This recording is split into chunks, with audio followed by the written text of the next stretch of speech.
Can you hear me?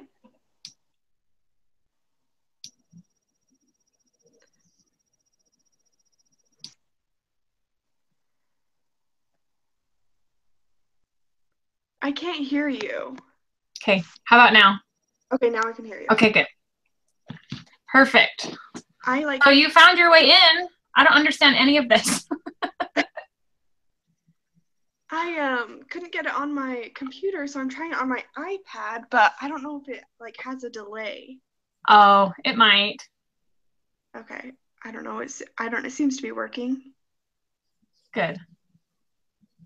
Hopefully, I wonder if Donna figured it out. I have never heard from Sarah, so I don't know if she's going to be coming or not. Okay. Well, I think I just got a text from her. She said, I can't come. I'm sorry. Thanks, though. I sent that group text. So. Okay. Coming. Let's see.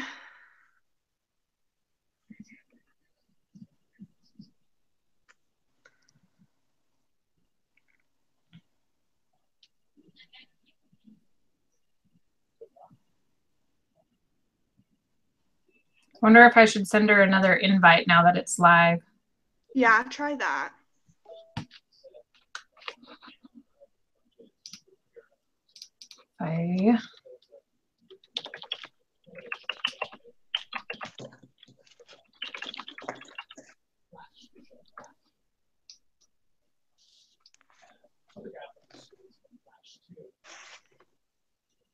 You know, all my other classes have always just used the Adobe Connect, and I honestly think it's so much easier. I've never used it. Well, it's all right there within your class. Like you just click on it. It's like part of it's built into the framework of the class. Oh, really? So click on it and then you just click record. It's like 2 buttons and everybody already has access to it. This is ridiculous. Well, I've never had a good experience with Google Hangouts. Like me and my family, we usually Skype every week, and we used to use Google Hangouts, but now we don't because we just always had so many problems with it. Yeah. Let's see. Still working on it. Can we? No, we can't see her messages. No.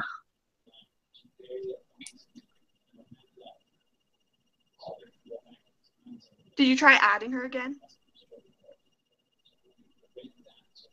I wonder if all else fails if we can just call her and have her on a speakerphone. Try that. So that if she's not able to connect.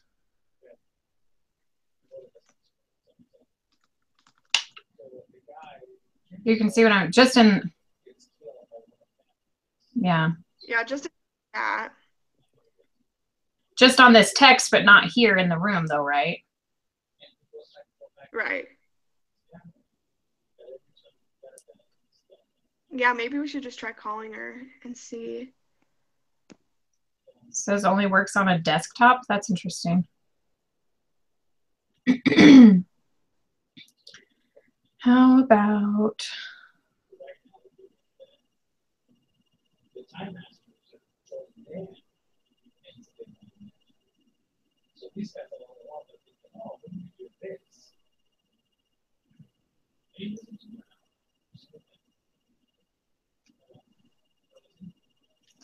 there we go.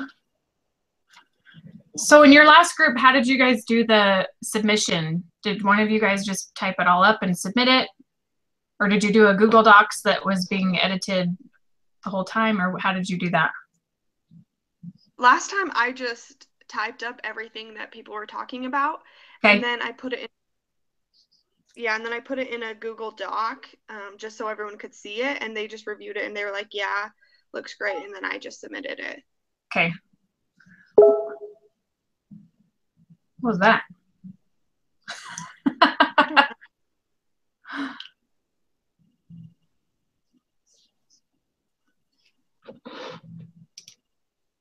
Is this, let's see. Okay, so that's, our group chat is working. I don't know how this chat thing started. Do you know how are we on the phone thing? How's that working? Do you know? It looks like Donna started a chat. I don't know how she started it. I think she has to leave this. Because I think this is like its own thing, maybe. Yeah. So should I tell her to leave this conversation and try to get in again? Yeah, maybe have her exit out of everything Google Hangout and then come back in. And then it should say that there's a current call going on. And if she clicks on that, it should allow her into this. Okay, so try exiting out of everything, right? Yeah. And going back into the link, which should then be showing progress, right? Yeah.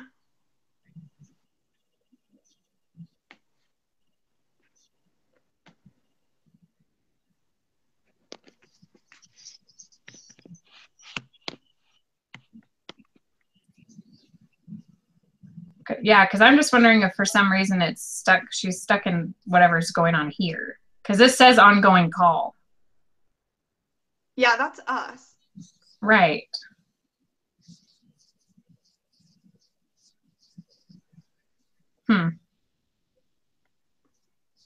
Like I say, I think this is, I mean, I get that she wants to have a video of it, but Adobe does that too. So I'm not a fan. Adobe would be a good option. Maybe for next semesters, we can suggest that for her. Put it in the review. Yeah.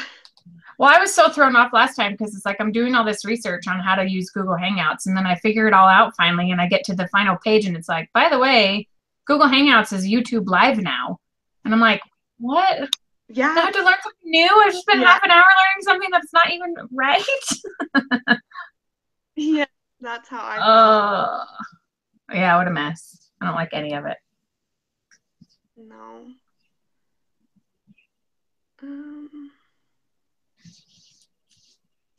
Yeah, because it looks like usually I can like add other people in as well into the conversation, but it's like not letting me add anyone else into the call. So I don't know if that's like because it's like, I don't know, it's live or what, or because you started it.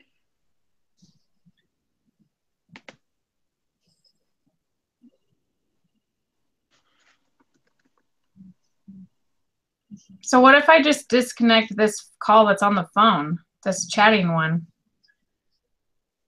I think that's separate from this video one, right? Did.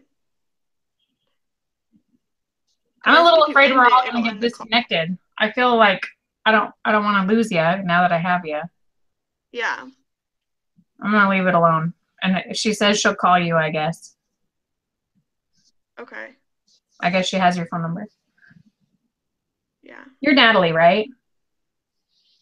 Yeah, I am. Okay, sorry. I'm Brittany.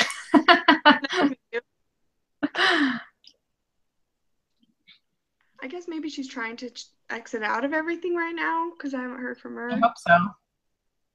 I hope so.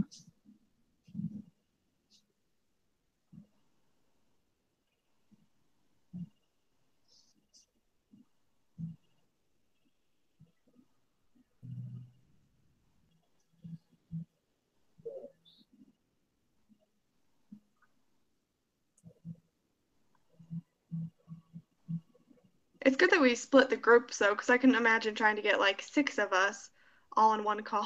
Oh, I know. Well, the bigger groups, it's hard to even get a word in anyway. I think it makes it hard. I mean, I've been in classes before where the groups have like 15 people, and you're lucky to get even one comment on record, you know. Well, do you have her phone number? Maybe you could just call her. Yeah, let me look. Because I don't want to take everybody's whole night. Right. Okay.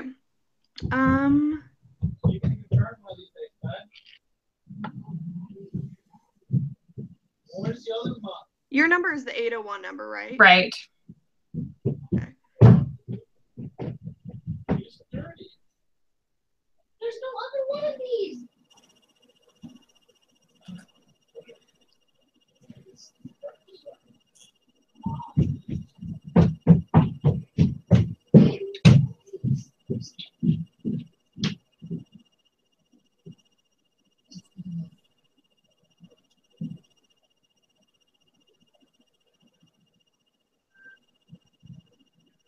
Hi, is this Brittany?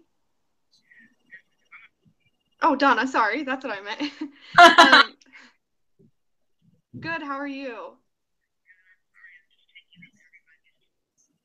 Last time I used this Hangout, it worked, so I don't know what the deal is now. Yeah, I don't know. It's been weird for me as well. Well, I'm glad I'm not the only one then. None of us know. Did I try what? I'm sorry? Did you try exiting out and then maybe trying to go back in and see? I've gone in and out. It's telling me that I can't see the Hangout. It's saying because I don't have Chrome as my browser, and I went and downloaded Chrome, and it's still not letting me do it. So I don't know what's going on. I don't know either. Brittany, can you hear her? Uh-huh. Okay, yeah, so do you want to try it like this? Yeah, can she hear me? I can, uh-huh. Oh, perfect. Okay, well, let's just go ahead then. I think that should be good. If you're okay holding the phone right up to the speaker, then let's just do it. Yeah, definitely. Sounds good to me. Okay. All right, well, who wants to start? So we're talking about the therapy session that we saw and how it kind of relates to that chapter 6 reading that we did about the systems and patterns and processes and all of that stuff. So what stood out to you guys, I guess, at the very beginning? Well, first of all, who would one of you guys mind doing the summary, or do you want me to do it? I can do it. Yeah, that would be good. Okay. Well, you can put it in a Google Doc, and then we can either edit it after, or if you want us to do it during, whatever you think. How do I do that? Well, you know what? I don't really know how to do that. So I'm just going to do it in a Word document, and I'm just going to email it to you guys. Okay, that's fine. And you can make any changes in red or something and then email them back, and then I'll compile everything. How's that? Yeah, definitely. And maybe if we have time at the end, we could just kind of go through it as well. Okay. And make final decisions or whatever. Okay, that's perfect. Okay. Sounds like it. All right. So the first thing is, I guess my first observation was, is this a real family, or was the whole thing fake? That was also my question. Because they don't look old enough to have kids that age at all. No. They all look the same age. I thought that too. But then I was more convinced as they went on that maybe they were a real family. I know they're holding hands and rubbing each other's shoulders, being all affectionate and I don't know. I couldn't decide. What did you think, Donna? You know, to tell you the truth, I didn't see the video because I was unaware of it. That is my own fault.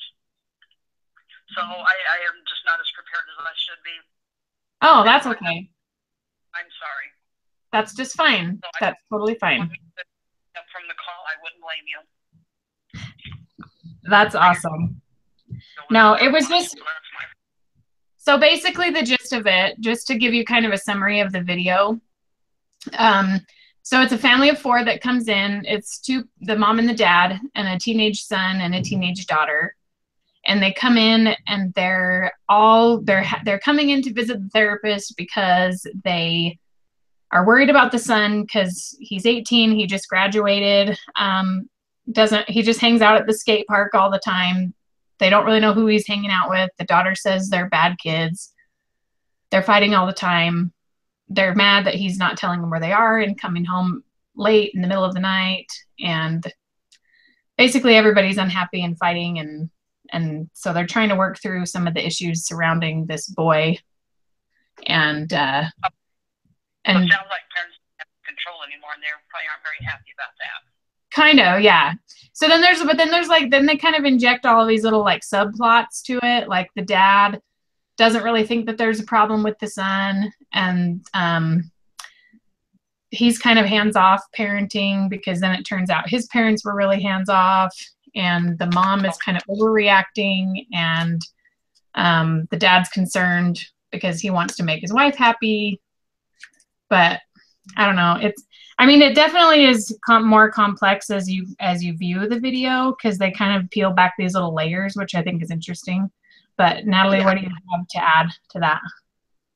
Yeah, and it talked a little bit about the sister's relationship with brother as well, and kind of how she was kind of trying to take on like a motherly role because she felt like she needed to tell the brother when he wasn't doing things he was supposed to, or she needed to tell the parents about it. And so that was another issue that they talked about during the session. Mm-hmm. And I think it also kind of brought up,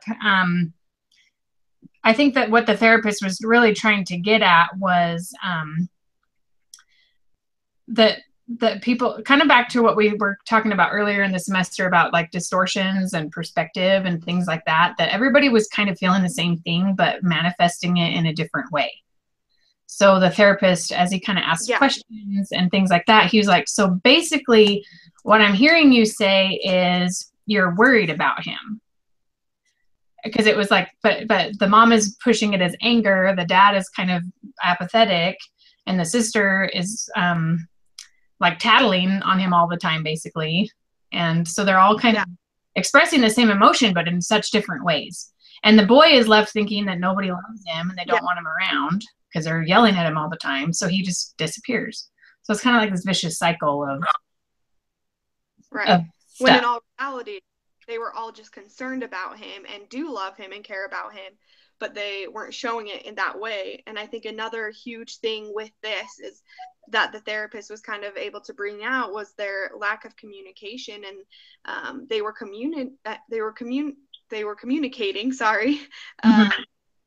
they, not in like good ways, like they weren't able to get across how they were really feeling.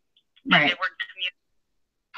Just like I was reading one of the studies that we had to read, that it's not necessarily the people in the circle, but it's the way they communicate that causes the problems. It's not necessarily the disruptions with the person, but it's the lines that are going out and the way things are being said. Mm-hmm. Yeah, definitely. That will always cause a problem. Yes. Mm-hmm. Yeah. So, sorry, go ahead. Oh, no, I was done. Okay. So looking at all of these, there's a lot in that chapter. There's 40 pages of information here. Yeah. I kind of thought that really only the first half I thought was very relevant. Like I stopped comparing after it started talking about therapists, like more on their end of things. And they kind of deviated from actual family processes. But what are some, Donna, I think that you'll be able to still add to this conversation just with some of your insights from the reading. So I don't think that you need to worry about that too much. But Natalie, what are some of because we were told to kind of have this out and kind of make notes as we went along, but what are some of the things that stood out to you as you watched the video and kind of compared it to all of these steps and things like that? Yeah. One of the biggest things that I noticed was when it talked about making meaning of the crisis experiences and also like clarifying the ambiguity. I think that was a huge part, just clarifying what the underlying issue was, that all of them had this problem, they were all fighting in the house, and the therapist was able to kind of make meaning of that. And I think that was one of the biggest themes I saw throughout the whole entire session. Yep. Oh, there were so many different things, and he was so good at kind of validating each person individually. He would keep saying like, I want to come back to that. Like, that's so good. I appreciate that. Let's come back to that. And then he actually would, which I think was really, which I think was super helpful, because I think everybody could have left that conversation feeling like they were heard. Do you know what I'm saying? Yeah. One thing that I noticed was like, and there was a table in the reading. I just copied everything into a Word document so that it would be easier for me to follow along. But under the belief systems, I think it was like table 6 point something in the chapter, but it kind of had this list of the belief systems and patterns and processes. And one of them was flexibility. And I just talked about capacity to change and rebounding and reorganizing and adapting to fit challenges over time. And so the notes that I just put was, I just think there are issues here, because I think that when they moved from Nebraska, sorry, Donna, we didn't really tell you that part. They had just moved to Idaho from Nebraska a couple years before. And so their whole kind of balance of their family kind of shifted, because they're in a new place, new friends, new neighborhood or ward. It doesn't really allude to if they're LDS or not. But he says, what do you do for fun? And they said, well, we used to do this in Nebraska. We used to go camping. We used to spend a lot of time outdoors together. We used to be a lot closer. And then they moved, and then that went away. And so I think that for them, those things that caused their family to have stability in Nebraska, all of a sudden they didn't make the effort to continue those things in Idaho. And so yeah, and so I just kind of made the note that it's important. They didn't rebound from that very well, you know. And that makes total sense that is going to affect everybody in a different way. Exactly. So, no, go ahead. Processes, clear, consistent messages. I mean, that sounds like that's something that maybe they need to work on, and since they're all expressing their feelings in a different manner and in a different way, it comes out in different forms, maybe they need to get together and the therapist can have them, I don't know, maybe, I can't even think of the word I want to say, maybe role play, you know, and say, well, Mom, how would you say this? And Dad, how would you say this? And maybe that would help them learn how to communicate better. Yeah, definitely. And kind of at the end of the session, it talked about how the therapist wanted the family to set aside a realistic 30 minutes during their week to talk together and brainstorm. And I think that goes along with one of the bullet points in the reading was the collaborative problem solving, where they brainstorm together to find a conflict resolution and focus on the goals and the things like that. Absolutely. And it sounds like in the therapy session, I wish I would have watched it. I didn't even see it there to watch. And it sounds as though the therapist was interested in talking to each member of the family and validating each one of their feelings. And that made me think automatically of a family council. Really, that really is so much what he was facilitating. Like, if they could just like sit down and be like, okay, let me just get to the root of what is going on here. Like, this is why I'm reacting this way. But yeah, I think if they'd have been having those family councils in the right way all along, you just wonder how much of that could have been solved just with being together. You know what I'm saying? So I think you're right. You're totally right. But that goes back to what that says in the rebounding and that up in the flexibility section about that capacity to change is is finding a way to reorganize and kind of like, okay, this is how our family looked when we feel like it was functioning the way we want it. How do we get back to that? And I think that's so key when we're dealing with family crisis, is that it's you know, a couple of chapters ago, the adaptations, adjustments versus adaptations. You know, and I think that when you make a move like that, you're making a lot of adjustments. Like, oh, we're just doing things different because we've moved from point A to point B. But what are the adaptations where you can take those things and actually incorporate that into your family? So, I don't know. Natalie? I think older into the teenage years, you know, even the like, you know, 10, 11, 12, that age range, I think it is so much harder to make them move like that because, you know, by then they've established their, so to speak, lifelong friends. When they're small children, they adapt so much easier. So I think that maybe the parents could have thought ahead a little bit and, you know, realize that maybe they are going to have problems with this move. You know, maybe they need to, I don't know, maybe stay closer to their children or find more family activities or something when they did. Right. I agree with that. I think also along those lines is kind of being able to figure out where they belong in the family. Like, it causes extra stress when people aren't following their correct roles. And so I think that was an issue with the younger sister kind of acting out in a motherly role towards the brother when, and that was just causing more stress because the brother didn't know how to handle it. Maybe it didn't talk about this, but, you know, the parents could have felt like a little bit undermined that the daughter was kind of doing the parenting when it needed to be the parents to do it. Yeah. Not to. Yeah, I remember reading that, you know, what causes a big stressor is when the family roles do change, you know, like, you know, if your husband dies in the war, goes off to military or whatever, and mom has to step in, that always causes confusion and stress. Mm-hmm.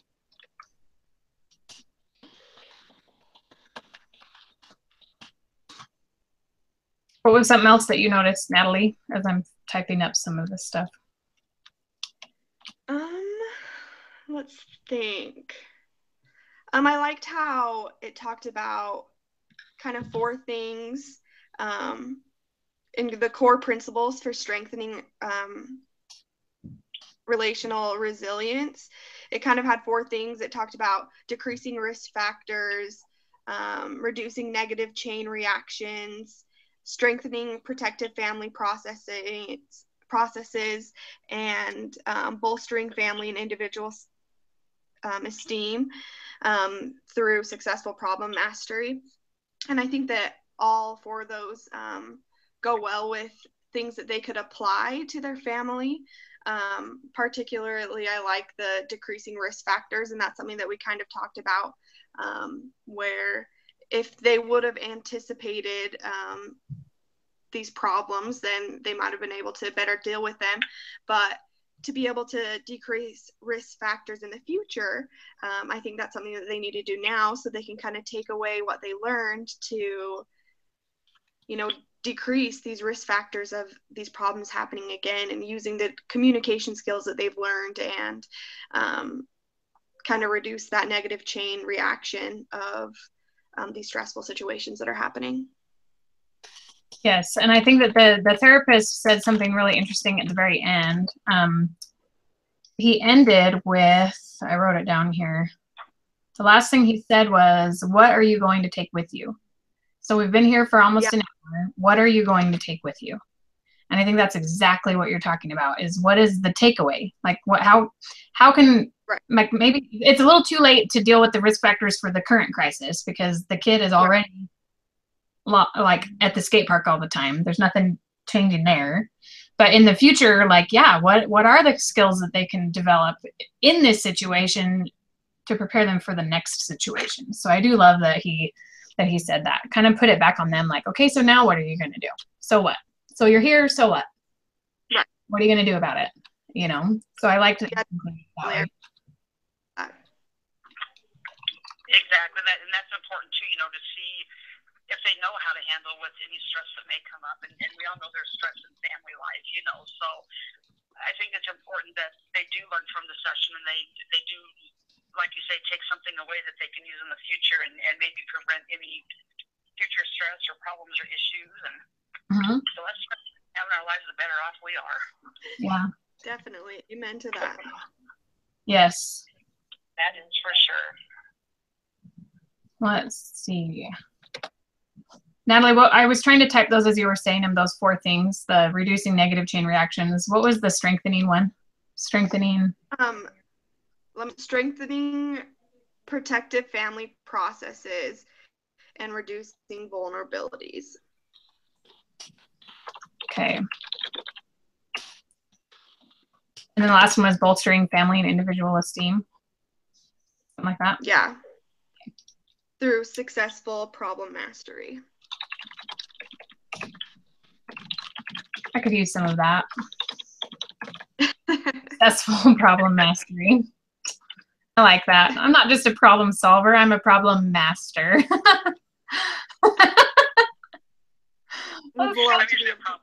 That's kind of nice, actually. Yeah, I kind of like that. Oh my gosh, that's funny. So what are your thoughts then on some of these other ones though? Like, okay, so the reducing negative chain reactions, like how does that differ from decreasing risk factors? You know what's so funny is I can see that in my own family, because if I, as a mother, now keep in mind all my children are grown. They're all grown adults. If I have a negative reaction to something, they will as well. So it's funny just seeing my own family, you know, and we have a little bit of stress going on in my family right now, and the more negative I react to it, the worse it gets. So I'm trying to, you know, circle my brain around and just have more positive reaction, hoping that will, you know, make everybody else react positively. And it's funny how it can just be a chain reaction like that. Just like bam, bam, bam, there you go. Yeah. No, it's true. I do think our kids are really receptive to how we feel. I think that a lot of times, especially with younger children and even teenagers, really, they're kind of puppets of our own emotions, I find. And so if we're feeling a certain way, then they're feeling a certain way. It just reflects. Like it just totally reflects on them. And now I'm a preschool teacher. And so I've got this class of 12 little 4-year-olds. And the day after the election, sure enough, some of them come in and they're like, yeah, this is awesome. Like, we're so excited because Trump's going to be the president. And it was so hilarious because I'm like, what do you know about Trump and all of this stuff? And it was funny, but they're just like, no, it's good. Like, my mom's so happy. But then this other little girl whose mom is a really very feminist and very much a Hillary supporter, and she just was like, she just heard the look on this little girl's face was just absolute devastation, and she was so sad about it. She doesn't understand. She just knows that her mom's sad about it, and so she's going to be sad about it because her mom is sad about it. And so it's not like they have this real cognitive ability to just feel things. They're just mirroring what we're feeling. So I think when we're talking about chain reactions, yeah, I do think that it spills over from one person to the next to the next. And I think that one interesting thing in this is that I think that that everybody in this family was all of a sudden aware, or a little bit more aware, of how they were behaving was affecting everybody. Like the mom was like, well, I didn't realize that my being angry was, you know, making my husband feel uncomfortable and putting him in a position that he doesn't want to be in. And the husband's like, well, I didn't realize that me not caring very much was stressing my wife out. And the daughter's like, well, I didn't realize that, telling everybody was causing such a problem. And the boy's like, I didn't think anybody cared anything about me at all. And so it is interesting that so much of that, I think, was going on that I think a lot of it is kind of subconscious. Does that make sense? Yeah, I definitely agree with that. Okay, let's see here. It's going through our notes a little bit more. Okay, so there was another step in there. Okay, so that next one, the reducing vulnerabilities. I finally found my notes on that. Okay. So I think that one of the bullet points underneath that one was enhancing family strengths. And I thought that the therapist was so good at doing that, because I think that he kind of came to the point where it's like, okay, so now let's come up with a plan, but let's do things that you guys are all going to be confident. That's going to make everyone feel good. Like, he wasn't giving them unrealistic things that they weren't going to be comfortable with. It's like, okay, so you guys really like spending time together. At least you did in Nebraska. You used to like hanging out together. You don't anymore, but maybe we could get back to that. So would you guys, mom and dad, would you like to go on a date? Brother, sister, would you like to go out and maybe get some ice cream and just visit and just enjoy each other's company for a half an hour? So I do think that that's kind of working on the family strengths that they identified. Like, he asked them at the very beginning, he spent so much time trying to get to know them, that I think he kind of pulled on that, like, well, I think this family really is good at spending time together. I think they just forgot what they're good at. Yeah, that's a good way to put it. Yeah. So, so I do think that that's kind of part of it, is that when you enhance that strength, you know, part of it, enhancing the strengths, like, okay, so you are good at these things. Let's like build on that. Let's go back to that. Let's get back to these core values that you're saying that your family has. Yeah. That's, you know, one of the other bullet points kind of under that same thing is rebuilding, reorganizing. Right. And that's exactly what you're talking about, how they need to rebuild and use their strengths to do that. Mm-hmm. Yep. Yeah, and that's such a good idea, because, you know, once you do go through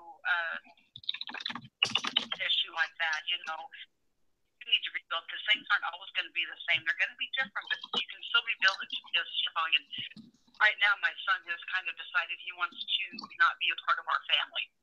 And of course, you know, being a mother, that just stabs me in the heart. But I'm trying to work on getting him back into the family. It's going to take some work, you know, but I know that we're going to have to reorganize things. We're going to have to make things better than they were. There's going to have to be better communication. There's going to have to be a lot of things that do change. But we can rebuild it and we can reorganize it. And I think it will be better once we get all that done. But we have to put all the steps in place. And it sounds like this family needs to do the same thing, get back to what they were used to, and get back to being a whole family again. Yeah, definitely. Yes. That's a great example. Thanks for sharing that with us. Oh, no problem. My life is an open drama book, you know, so. Yeah, it feels that way. I think we're all kind of living a novel. Doesn't it feel like that sometimes? Oh, yes, it definitely does. It does. Mm-hmm. It does. Yeah, it's kind of like drama all the time. We'll be much better for it, so it's all good. It's a good attitude to have about it, though. I do appreciate your good attitude about it. Yes. Oh. Go ahead, Natalie. One thing that I in the fourth category was when it talked about gaining competence and confidence through their collaborative efforts. And I like that because it just kind of helps them remember that they need to, that they can become confident in it and they can do better in it, and they'll become more competent in doing it. And in the first little bit of them trying to work through these struggles, it may still be struggles, and the more they work at it, the easier it's going to get for them, and they'll have more confident doing it, working together. If that made sense. I felt like that was kind of jumbled. No, that's good. No, it's basically like if you work together, they can accomplish it, but it's going to be work and it's going to be effort and it's going to be, you know, it's going to take some stuff. Yeah, and I think that's another thing that I really like that the therapist kind of focused on at the end. I just wrote down that he acknowledges that the treatment, like in quotations, the treatment will be fluid and that it's going to need to be tweaked. And so that he says, let's start with the date and let's start with you guys spending time together and maybe just mom and dad. And maybe you could just sit down and just visit. And then let's come back next week and let's see how that went. If that didn't work, then let's try something different. We'll try a different perspective and go from a different angle. And so I think that that's a part of how to, I mean, if the focus here is how can this family build resilience, I think that's a lot of it, is that if one thing's not working, it doesn't mean that we're beyond hope. It's like, we're just a dysfunctional family now. Like Jimmy, the boy he's just rotten, and we tried talking to him and it didn't work and now we're done. So whatever. But it's that fluidity of progress, I guess, is the only way I can really think of of identifying that. But I really liked that he did kind of say at the end of the session, this might not work, but it's a good starting point. It's not the end all, but it's a starting point. And when you think about resilience, I mean, really, what more is it than that? It's just kind of finding a place to begin and then moving on from there.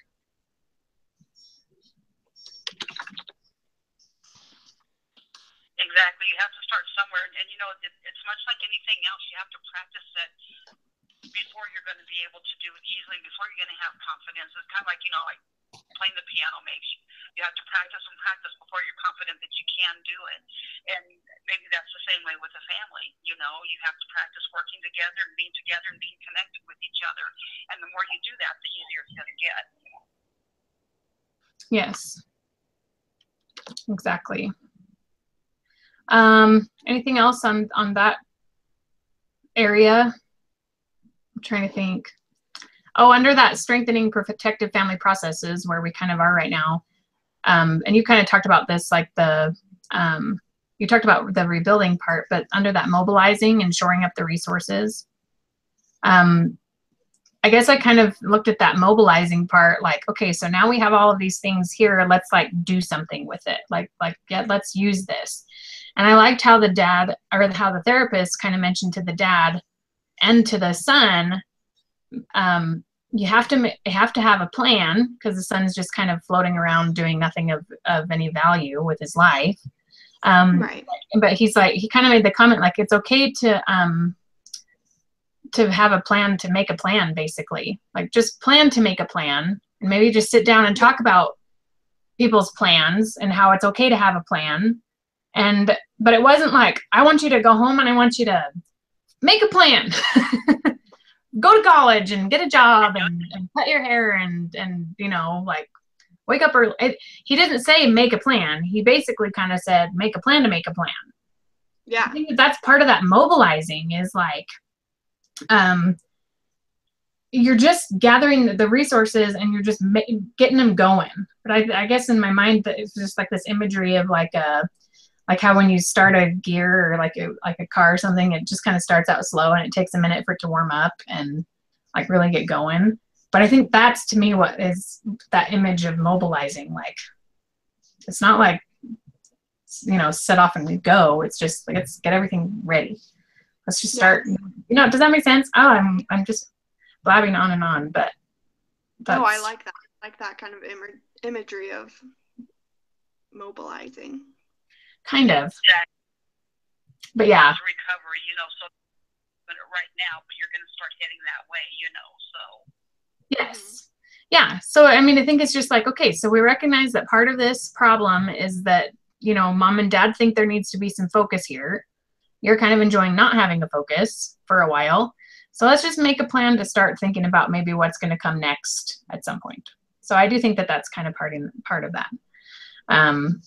You know, because sometimes the resources that we have, they're not actual things. They're not actually like, let's just like go spend our money, or, you know, get a food order or go to dinner. I mean, it's not like they're not always physical resources. Sometimes it's just like shoring up the emotional, like, gird up your loins, people. Like, come on, let's do this. I know what you're trying.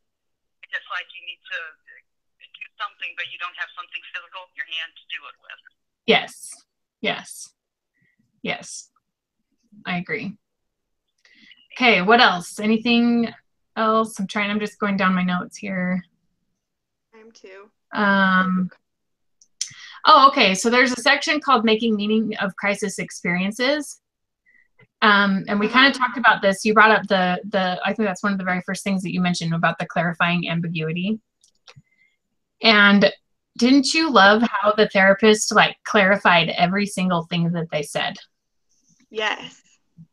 He did. He was so good at that, because the mom would say, well, it's just that I don't know where he is, and so I worry about him, and because he could be dead in a ditch somewhere.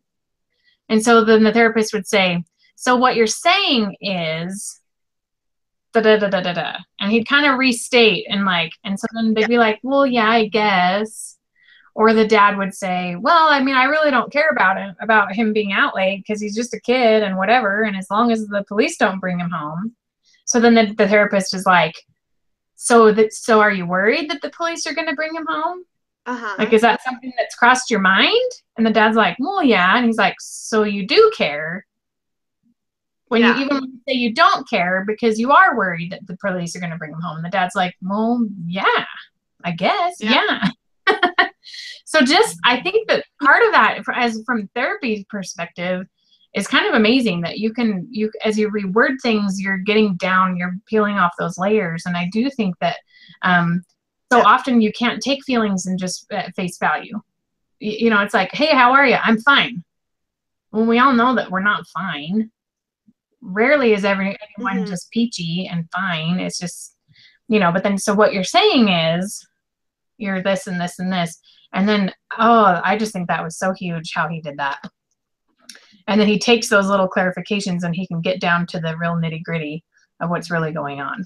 So, you know, and there was a little line under there that said, often family members hold quite different assumptions and beliefs. And I think this was a really good example of that. Yeah, I think so too. And I think it was amazing to watch the therapist be able to do that. And like, what an amazing skill to be able to practice, to be able to do, because I'm sure that's not ridiculously easy to be able to kind of rephrase what they were saying to what they really meant. And I really, he would say, correct me if I'm wrong, but this is what I think, because it gave them a chance to be like, no, that's not what I'm thinking, or yeah, that is what I'm thinking. Exactly. And yeah, and he'd be like, if I'm not understanding this correctly, and he'd kind of read into some of it, he'd kind of say like, this isn't what you said, but I'm kind of thinking this is maybe what you meant. Yeah. And he'd give them the opportunity, because then there weren't any times that they said, no, that's not what I meant. Were there? I didn't hear any. No, there wasn't. I mean, not that I noticed. I was very surprised at how on point he was with the assumptions he was making. Right. And so, so I do think that, I don't know. I can't, never mind. I'm going to stop talking because I don't think I can make a point that I was going to try. If it comes back to me, we'll come back to it. I don't want to talk just to talk.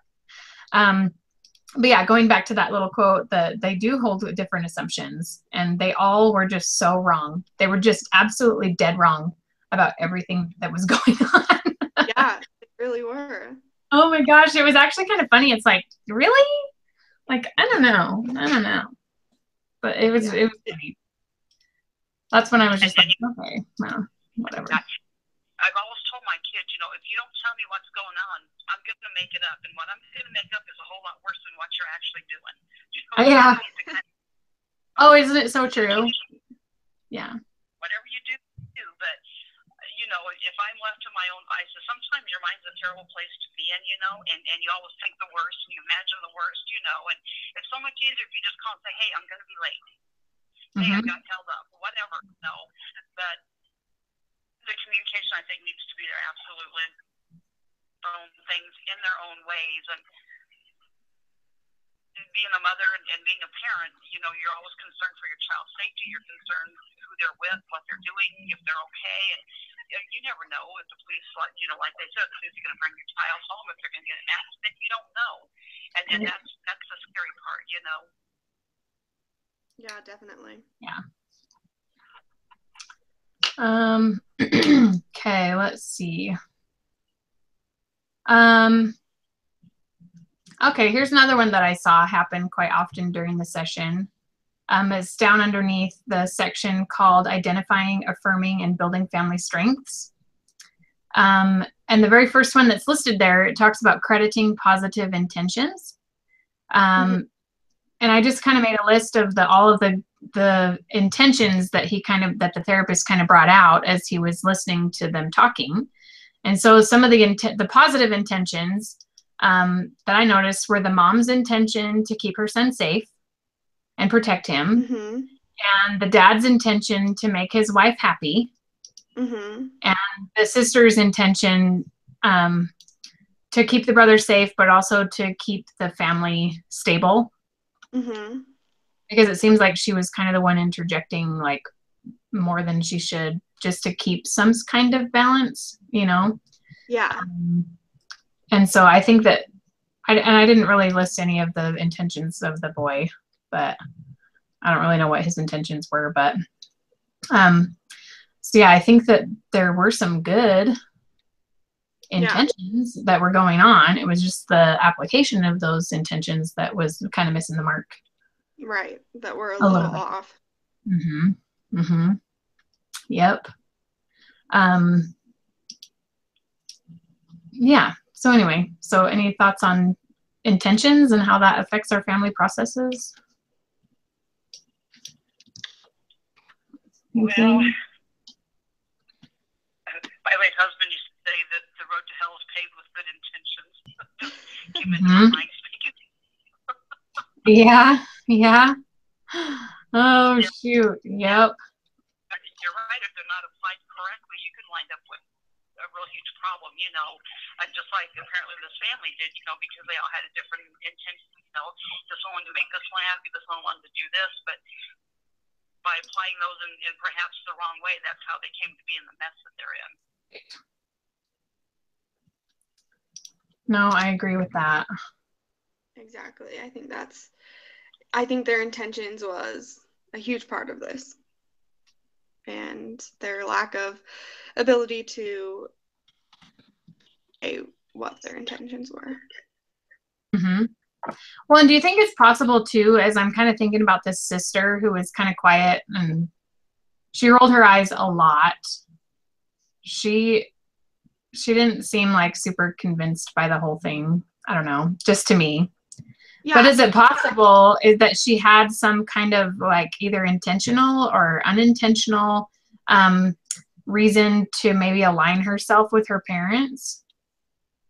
Like, I just look at my own family experience, and like there's been a couple times when my siblings, like one of us will be having an issue or something, and so the other one all of a sudden is like super helpful or super accommodating because they want to like step in and be like this awesome kid that's like, oh, you're always so good. Like you know, like I don't know. I just wonder if there could be some sort of subconscious thing that she wants, like, okay, well, he's a screw up, but look how great I am. Like, I'm doing so good.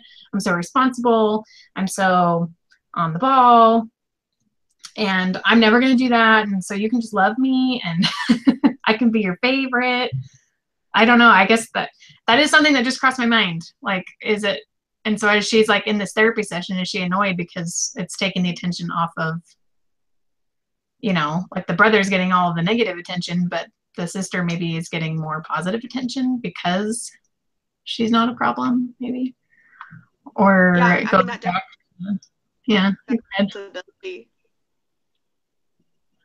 we just been the case study we did at the beginning of the week was kind of focused on how does this crisis affect the siblings who aren't involved. So if we're tying that in, then yeah, there could be some interesting intentions on the part of the sister based on, well, Jimmy's getting all of this attention and I'm just like lost in the mix. So I'm gonna be this little mother figure. I'm gonna be the tattletale and all of this stuff. So I don't know. Something to think about. Any thoughts on that, Donna?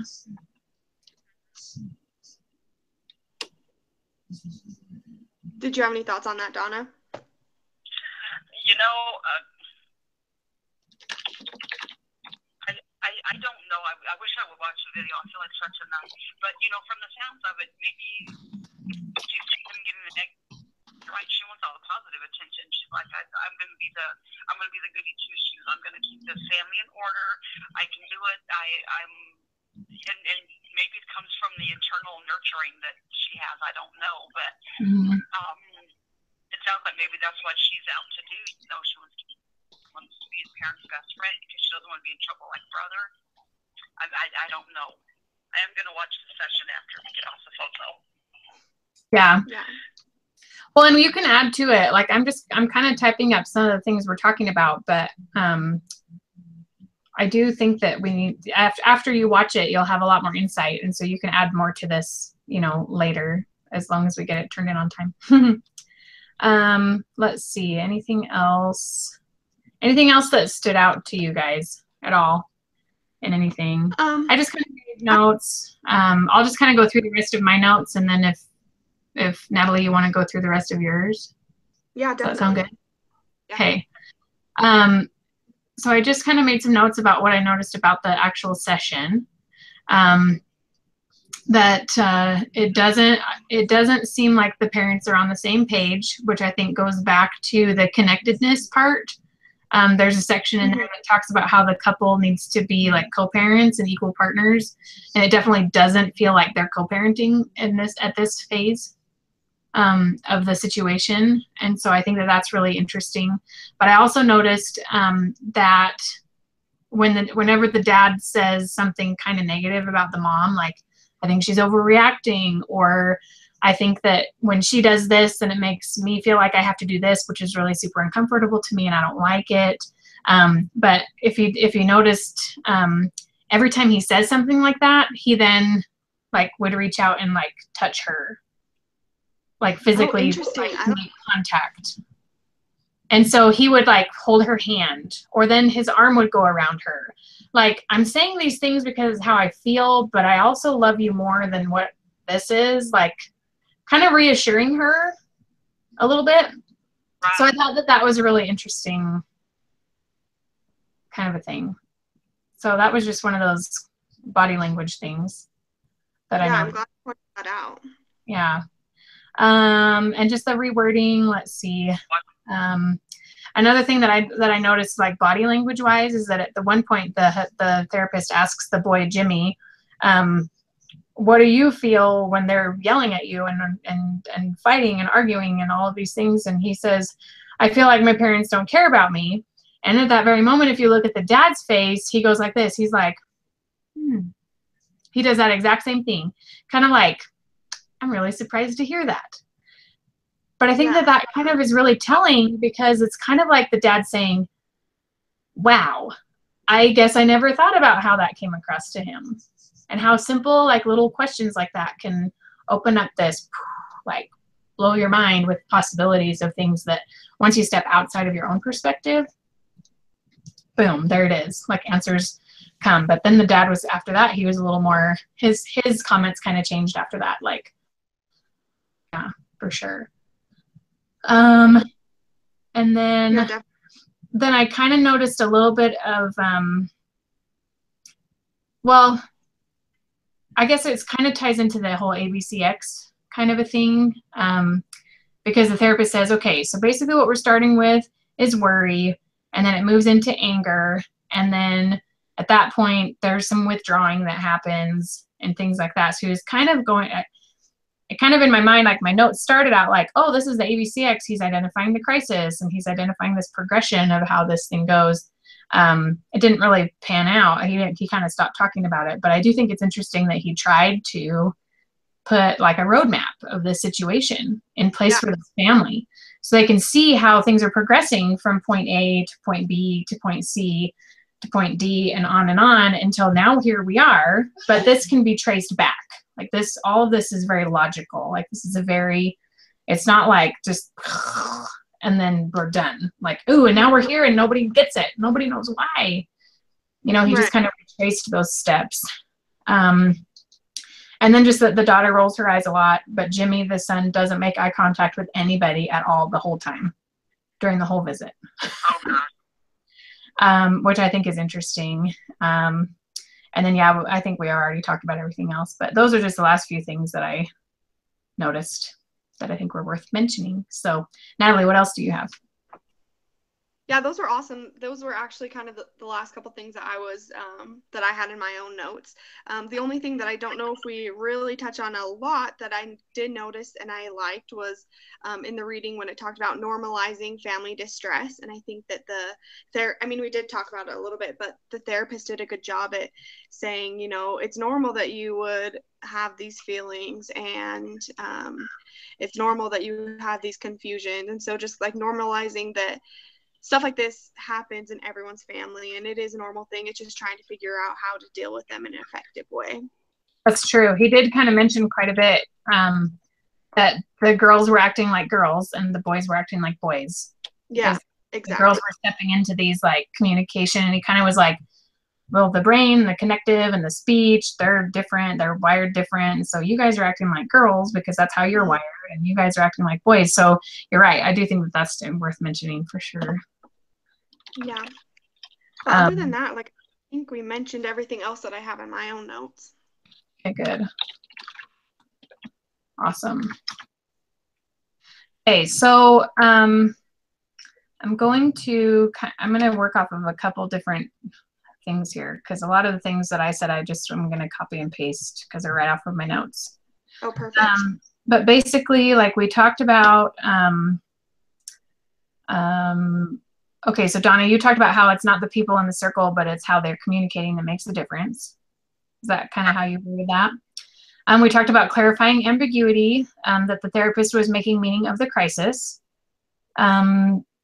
The flexibility and the capacity to change and rebound, just kind of addressing the issues of how the family, what seemed to be, they identified themselves as more functional before they moved, and then less functional after they moved, because some of those stable things stopped happening that kept them grounded as a family. We talked about collaborative problem solving and coming up with solutions as a family. I think that this ties into the whole, like, let's make a plan, like the date night and the brother-sister outing and stuff like that, which I think is kind of part of that. They're working together. Also, there's some, I kind of wrote this down, but I'm gonna have to look back and see where it fits in. Just talking about how, like the sister maybe, about questioning roles maybe. Natalie, you were talking about that.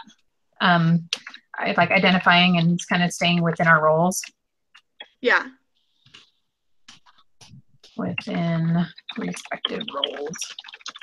Kind of her questioning, where did she fit in the family? She was acting like the mother, like taking on a motherly role when that needed to be the parents that were doing that. And possibly that was she reacting to feeling lost in the family as the roles changed. And the boy probably felt a little bit lost as his role changed once he was out of high school too. Because that's definitely, Donna, if you have kids that age, then you know how roles change. even just graduation, it just kind of changes everything. Even if nothing's really changed, it does change, a lot. We talked about decreasing risk factors. What can they do now to avoid more crisis in the future? What is the takeaway from the therapy? The therapist asking the family, what are you going to take with you? Reducing negative chain reactions, enhancing those family strengths, coming up with the plan and doing all of those things, which I also wrote in here that, because one of you said, when we were talking about the bringing things back to the front of their minds, like reminding them, I do think that ties into the whole mindfulness concept that we've talked so much about this semester too.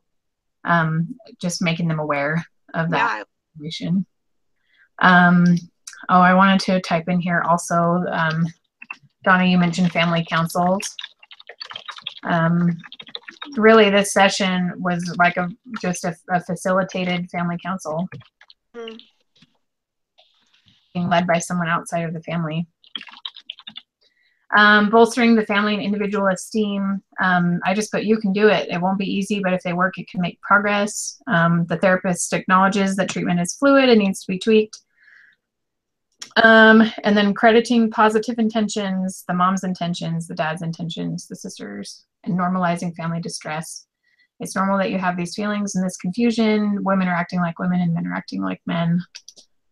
It's just all, it is what it is. Anything else that I missed? There's a few more things. I think you did well at capturing everything we talked about. Okay, good. The other questions that we're supposed to answer before we disconnect here. Let's see. So we want to take turns. We did that. Overt references and subtle ones. Note the trends of your findings. Did everyone identify the same points, or were they their points and not everyone? Talk about your observations. Was anyone surprised? Discuss and record how a treatment professional might prepare to capitalize on such opportunities to reinforce or introduce the types of resiliency factors. I think we sort of covered that, don't you? I think we did, yeah. Anybody feel like we didn't cover that at all? Anything else we want to add about how to build resiliency? Ooh, I don't know. I think we talked about it when we. Yeah, I mean, I think that, yeah, I think we've kind of covered that.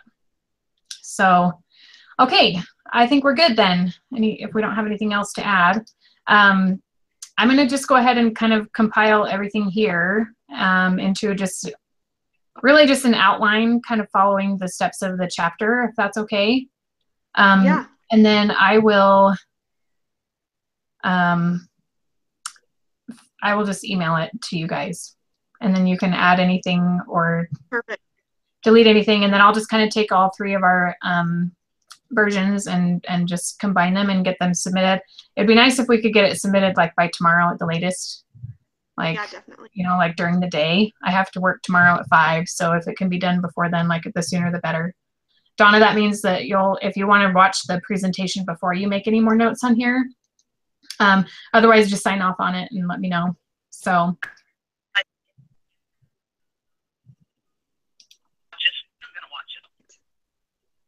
It's pretty interesting. Like, I thought it would be kind of boring, but I kind of was just like the more I got into it, I was like, wow, this is, I don't know. I mean, yeah, I've had experiences that weren't as positive as this one seems to have been. So, what's that? That's all right. You found it this time, so you can watch it after. You're good. You're good. Yeah. So, okay. Well, I'm glad that this worked. I'm glad that Donna. I'm glad you could be on the speakerphone at least for us for this. Thanks for helping me out. I appreciate it. Make it work. Yeah, you bet. I'm gonna figure out the link to this because it's on my YouTube now, I guess. So I'll include the link in there as well. Just know if you want to watch through this presentation again, that's awesome. But we didn't actually start talking about anything until about 15 minutes in. Okay. So good to know. You want to skip the first 15 minutes of the broadcast. So, okay. All right, girls. Thank you so much. Thank you. Thanks so much. Okay. Everything. Okay. You bet. Okay. See you guys. Bye.